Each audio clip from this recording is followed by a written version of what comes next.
خلا میں جانے سے لے کر بستر پہ جانے تک کا پورا قانون عطا فرما دیا ہے۔ کوئی سیریل والا ہمیں کیا سکھا سکتا ہے؟ ہمارے نبی نے ہمیں سب سکھایا۔ حضور نے تو ہمیں یہ بھی سکھا دیا ہے کہ اگر کھانے کے بعد تمہارے دانتوں میں گوشت پھنس جائے تو خلال کیسے کرنا چاہیے، میرے نبی نے یہ تک سکھا دیا ہے۔ کوئی اتنی باریکی سکھانے والا؟ حضور فرماتے ہیں لوگ خلال لے کر کے منہ کھول کر کے ایسی شروع پڑ جاتے ہیں، لیکن اللہ کے حبیب صلی اللہ علیہ وسلم نے یہ سنت بتائی، اگر تمہارے پاس کوئی بیٹھا ہو اور تمہیں خلال کرنے کی حاجت ہو تو تم اپنا ہاتھ اپنے منہ پہ رکھو اور اس کے بعد خلال کرو، تاکہ تمہارے اس عمل سے کسی کو گھن نہ آئے۔ حضور علیہ السلام نے تو کھجور کھانے کا طریقہ تک بتا دیا ہے کہ جب تم کھجور کھاؤ تو منہ کی گٹلیاں نکال کر برتن میں مت رکھو بلکہ باہر رکھو، اور پہلے تو کھجور ایسے کھاؤ کہ منہ سے گٹلی نکالنے کی ضرورت ہی پیش نہ آئے۔ جب تم کھجور کھاؤ تو پہلے کھجور کو کھول لو، اس کی گٹلی نکال لو، گٹلی نکال کے باہر کر دو اور پھر کھجور کو منہ میں ڈالو۔ جس نبی نے کھجور کھانے کا طریقہ تک بتا دیا، جس نبی نے خلال کرنے کا طریقہ تک بتا دیا، حد تو یہ ہے بیت الخلا میں جا کر کے کس طرح بیٹھنا چاہیے، کس پیر پہ زیادہ زور دینا چاہیے، میرے نبی نے یہ تک بتا دیا۔ حضور فرماتے ہیں جب تم بیت الخلا میں بیٹھو تو الٹے پیر پہ زور دے کر اپنا وزن ڈال کر کے بیٹھا کرو، اس سے تمہیں اجابت کے اندر آسانی ہوگی۔ بتائیے ہے کسی کی تعلیمات یہ؟ پھر ہم کیوں سیریل کے محتاج ہیں، ہم کیوں فلموں کے محتاج ہیں؟ واللہ کبھی ہم محتاج نہیں ہو سکتے۔ میرے آقا صلی اللہ علیہ وسلم کے پیارے دیوانوں، تو عرض یہ کرنے چلا تھا کہ آج تو سیریلوں کے انداز میں رشتے بھی ڈھونڈے جاتے ہیں اور رشتے طے کیے جاتے ہیں۔ خبردار خبردار، یہ سیریل تمہیں تباہ کرنے کے لیے بنے ہیں، تمہیں آباد کرنے کے لیے نہیں بلکہ تمہیں برباد کرنے کے لیے بنے ہیں۔ میرے آقا صلی اللہ علیہ وسلم کے پیارے دیوانوں، اس لیے سنت کے مطابق رشتے ڈھونڈو، سنت کے مطابق رشتے تلاش کرو، سیریل کے مطابق رشتے تلاش مت کرو۔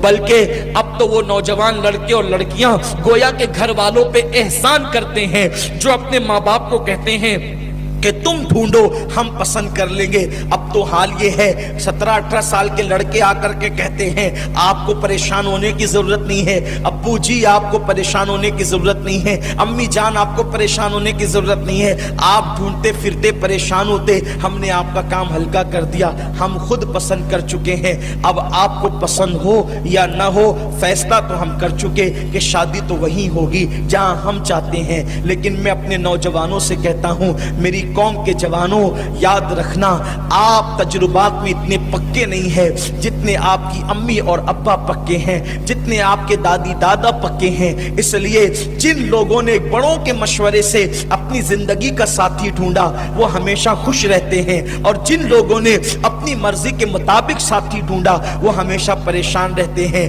آپ کو یہ باتیں میں بار بار اس لیے سناتا ہوں اور آپ کو بار بار اس لیے سمجھاتا ہوں کہ پروگرام کرانے والے بڑے بوڑھے مجھ سے کہتے ہیں، آپ کہیں گے تو یہ مان جائیں گے، اور خود لوگ میرے پاس بھی آ کر کے کہتے ہیں۔ ابھی شاید کل ہی کی یا پرسوں کی بات ہے کہ ایک سفر میں حافظ صاحب کے ساتھ تھا، ایک صاحب کا تذکرہ نکلا کہ بیوی بہت پریشان کر رہی ہے، بہت ستا رہی ہے، ایسی کہ یہاں سے لے جاتی ہے ادھر، ادھر سے لے جاتی ادھر۔ میں نے کہا کہ آخر ٹینشن کیا ہے؟ تو حافظ صاحب نے کہا حضرت اصل میں پسند کی شادی ہوئی تو پہلے سے سر پہ چڑھا کے رکھا، شادی سے پہلے سر پہ چڑھا کے رکھا، تب شادی کے بعد وہ سر سے اترنے والی کیسی ہے؟ کیفیت یہ ہے۔ تو یاد رکھنا یہ ہنسنے کی بات نہیں ہے، یہ تلخ تجربات ہے لوگوں کے۔ خود تجربہ کرنے کی بجائے لوگوں کے تجربے سے فائدہ اٹھاؤ۔ اگر تم نے لوگوں کے تجربے سے اپنے آپ کو آگاہ نہیں کیا تو تم لوگوں سے اگر عبرت حاصل نہیں کرتے تو تم لوگوں کے لیے عبرت بن جاؤ گے۔ تو یاد رکھنا یہ پسند کی شادیاں ایسی تباہی کی مچائی ہوئی ہے۔ جب بات کیا ہوتی ہے، اس کو بہلانے پھسلانے کے لیے خوب للو پپو کرتے ہیں، ایسا جی ویسا جی، یہ جی وہ جی، آپ کے لیے ایسا ویسا، تارے توڑ کے لائیں گے، چاند بچھا دیں گے، یہ کر دیں گے، نئی دنیا بسا دیں گے، یہ کر دیں گے، وہ کر دیں گے، خوب باتیں ہوتی ہے۔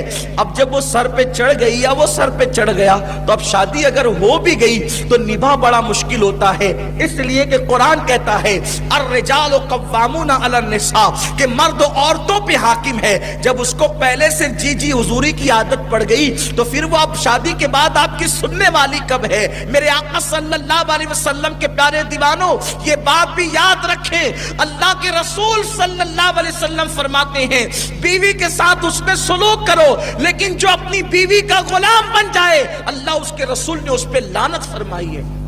جورو کا غلام بننا بھی جائز نہیں ہے اور بیوی پہ ظلم کرنا بھی جائز نہیں ہے۔ اسلام مذہب اعتدال ہے۔ تو ڈھونڈنے میں جو آپ کی چوائس ہے اس میں آپ تھوڑا سا نیچے آئیں، زمینی حقائق کی طرف آئیں، اپنی زندگی کی طرف آئیں، زندگی کے لیے کون مفید ہو سکتا ہے اس کی طرف آئیں، زندگی کے لیے کون مضر ہو سکتا ہے اس سے بچنے کی کوشش کریں۔ صرف سفید رنگ یہ کیا ہے؟ اور آپ کو بتاؤں کوئی رنگ اچھا نہیں ہوتا، کوئی رنگ برا نہیں ہوتا۔ سب سے خاص بات، کوئی رنگ اچھا نہیں ہوتا اور کوئی رنگ برا نہیں ہوتا، سب رنگ اللہ کے، سب رنگ اللہ نے بنائے۔ ایک دن ہارون رشید کے دربار میں 2 کنیزیں لائی گئی تو وہ دونوں کنیزیں اپنے اپنے رنگ کی فضیلت پر تقریر کرنے لگی، ان میں مناظرہ شروع ہو گیا۔ جو گوری کنیز تھی اس نے کہا آسمان سفید ہے، میرا چہرہ بھی خوبصورت اور سفید ہے، اس لیے میری فضیلت زیادہ ہے۔ اس نے کہا کعبے کا غلاف کالا ہے، میرا رنگ بھی کالا ہے تو میری فضیلت زیادہ ہے۔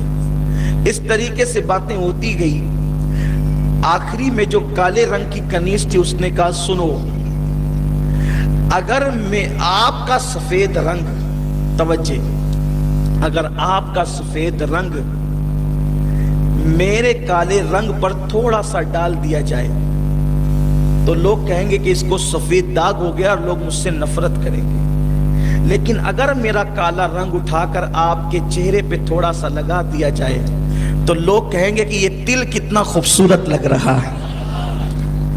تو بات یہ ہے، لوگ رنگ کے چکر میں پڑے ہوئے ہیں، یہ رنگ چاہیے۔ ارے رنگ مت دیکھ، ڈھنگ دیکھ، صورت مت دیکھ، سیرت دیکھ۔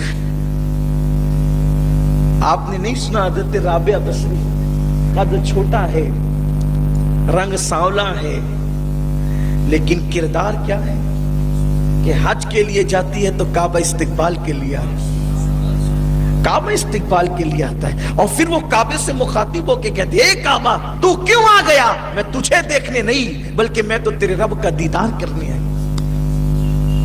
شان ہے، چھوٹے قد کی ہے، رنگ سانولا ہے۔ حضرت بایزید بستامی ہر قدم پہ 2 رکعت نفل ادا کرنے کے لیے جاتے ہیں کعبۃ اللہ شریف، دیکھا تو حقیقت کعبہ غائب تھی۔ ایک ہے کعبہ اور ایک ہے کعبے کی حقیقت، ایک ہے انسان اور ایک ہے انسان کی حقیقت۔ انسان کو سب دیکھتے ہیں، حقیقت انسان کو کوئی نہیں دیکھتا۔ حقیقت انسان کیا ہے؟ حقیقت انسان کیا ہے؟ کبھی آپ نے دیکھا یہی انسان ہے جس کو آپ نے کرسی پہ بٹھا رکھا ہے، بول رہا ہے، ایک وقت آئے گا کہ یہ بولے گا نہیں، ایک وقت آئے گا یہ دیکھے گا نہیں، ایک وقت آئے گا یہ ہاتھ کی حرکت نہیں کرے گا، ایک وقت آئے گا یہ پڑھے گا نہیں۔ آپ کیا کریں گے؟ اب وہ پھر کرسی پہ بٹھائیں گے؟ نہیں۔ آپ کیا کریں گے؟ پھر محفل میں بلائیں گے؟ آپ کیا کریں گے؟ پھر تقریر کے لیے اٹھائیں گے؟ نہیں۔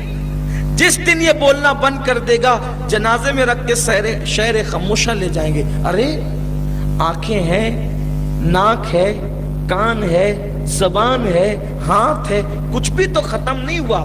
کل تک محفل کی زینت تھا، آج قبرستان کیوں لے جا رہے ہو؟ کیا ختم ہو گیا؟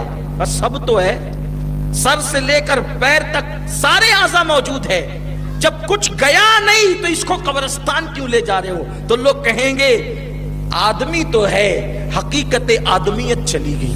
تو وہ کیا ہے؟ اسی کو روح کہتے ہیں۔ روح دکھتی نہیں، لیکن جب تک ہے انسان سب کچھ کر سکتا ہے۔ جس دن روح چلی گئی اس دن وہ کچھ نہیں، سارے اعضاء ہونے کے بعد وہ کچھ نہیں کر سکتا۔ تو ایسے ہی ایک کعبہ ہے جس کو دیوار کہتے ہیں، اور ایک حقیقت کعبہ ہے، ایک روح کعبہ ہے۔ تو وہ کیا ہے؟ وہ سب نہیں دیکھ پاتے۔ تو حضرت بایزید نے دیکھا کہ کعبہ تو ہے مگر حقیقت کعبہ نہیں ہے۔ تو عرض کرنے لگے کعبے کی حقیقت کہاں چلی گئی، حقیقت کعبہ کہاں چلی گئی؟ تو آواز آئی وہ تو رابعہ بصری کا طواف کرنے گیا ہے۔ یہ ہے رنگ کیسا ہے، رنگ کیسا ہے لیکن کردار کیسا ہے، رنگ کیسا ہے لیکن شان کیسی ہے۔ تو آج کل یہ رنگ کے چکر کو ختم کیا جائے، کہیں تو ہم کچھ